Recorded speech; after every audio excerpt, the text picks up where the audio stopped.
যন্ত্র দানবে এবার ৮ জনের প্রাণ গেল পার্বত্য জেলা খাগড়াছড়িতে। সকালে স্থানীয় আলুটিলা এলাকায় এক বৌদ্ধ ভিক্ষুর শেষকৃত্য অনুষ্ঠানে নিয়ন্ত্রণহীন একটি ট্রাক ঢুকে গেলে চাপা পড়ে নিহত হন নারী শিশুসহ অন্তত ৮ জন। আহত হন আরও কমপক্ষে ১৫ জন। দুর্ঘটনার জন্য দায়ী ট্রাকটি চালাচ্ছিলেন একজন হেলপার। তাকে আটক করেছে পুলিশ। খাগড়াছড়ি সদর হাসপাতালে শুক্রবার দুপুরের চিত্র। এভাবেই একের পর এক আনা হয় ট্রাক চাপায় আহত ও নিহতদের মরদেহ।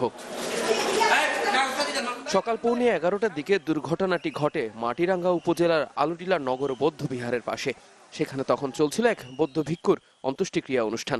সেই অনুষ্ঠানে জড়ো হয় কয়েক হাজার মানুষ।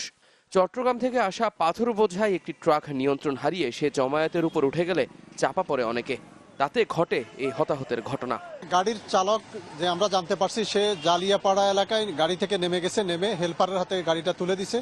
জালিয়াপাড়া থেকে হেলপার গাড়িটা নিয়ে খাগড়াছড়ির দিকে আসতেছিল। আলুটিলায় এসে সে টিলা থেকে নামার সময় এখানে একটা ধর্মীয় অনুষ্ঠান চলছে, এখানে প্রচুর লোকের সমাগম, রাস্তায় প্রচুর লোকজন। এত লোক দেখে এই ঢালের ভিতরে এসে সে গাড়ির নিয়ন্ত্রণ হারিয়ে ফেলেছে। আহত ও নিহতদের উদ্ধার করে ফায়ার সার্ভিসের কর্মীরা। ঘটনার পরপরই আটক করা হয় চালক সুমনকে।